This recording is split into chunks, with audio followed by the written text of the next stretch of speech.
Assalamualaikum warahmatullahi wabarakatuh. Perkenalkan, nama saya Ayu Permatasari dengan NIM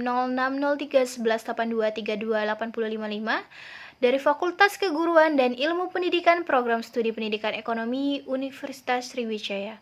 Tujuan saya membuat video ini adalah untuk memenuhi tugas UAS mata kuliah Teori Ekonomi Mikro yang diampu oleh Ibu Yuliana FH SPD MPD.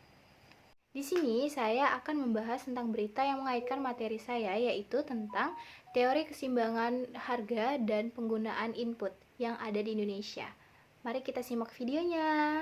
Pelaku UMKM mengeluhkan banjirnya produk impor di marketplace digital. Dan di tengah kondisi ekonomi yang masih terus berupaya memulihkan diri dari dampak pandemi, serbuan barang impor di marketplace ini membuat omset para pelaku UMKM pun semakin menipis.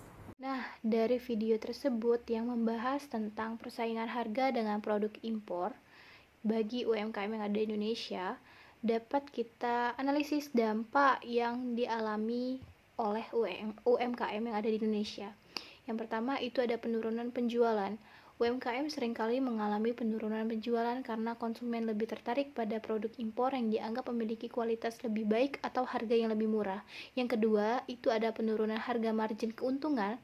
Untuk tetap bersaing, UMKM terpaksa menurunkan harga jual produknya yang berakibat pada penurunan margin keuntungan. Yang ketiga, sulit berkembang. Dengan margin keuntungan yang kecil, UMKM kesulitan untuk melakukan investasi dalam pengembangan produk, pemasaran, dan perluasan bisnis. Yang terakhir, itu ada tertutupnya akses pasar. UMKM lokal bisa terdesak dengan kehilangan pangsa pasar, terutama jika produk impor didukung oleh promosi yang masif. Dan penyebab persaingan harga dengan produk impor, yang pertama itu ada skala ekonomi. Perusahaan asing umumnya memiliki skala produksi yang lebih besar, sehingga dapat menekan biaya produksi per unit dan menawarkan harga yang lebih kompetitif. Yang kedua, itu ada subsidi pemerintah. Beberapa negara memiliki subsidi kepada produk ekspornya, sehingga harga produk menjadi lebih murah di pasar Indonesia. Yang ketiga, ada kualitas produk. Produk impor seringkali dianggap memiliki kualitas yang lebih baik atau desain yang lebih modern dibandingkan produk lokal. Yang keempat, ada kurangnya akses terhadap teknologi. UMKM lokal seringkali terkendala oleh keterbatasan akses terhadap teknologi modern, sehingga sulit untuk meningkatkan produktivitas dan kualitas produk. Yang terakhir, biaya produksi yang tinggi. Biaya produksi UMKM lokal cenderung lebih tinggi karena berbagai faktor, seperti harga bahan baku yang fluktuatif, biaya tenaga kerja, dan biaya logistik. Dan solusi untuk mengatasi persaingan harga dengan produk impor yaitu peningkatan kualitas produk. UMKM perlu fokus pada peningkatan kualitas produk agar dapat bersaing dengan produk impor.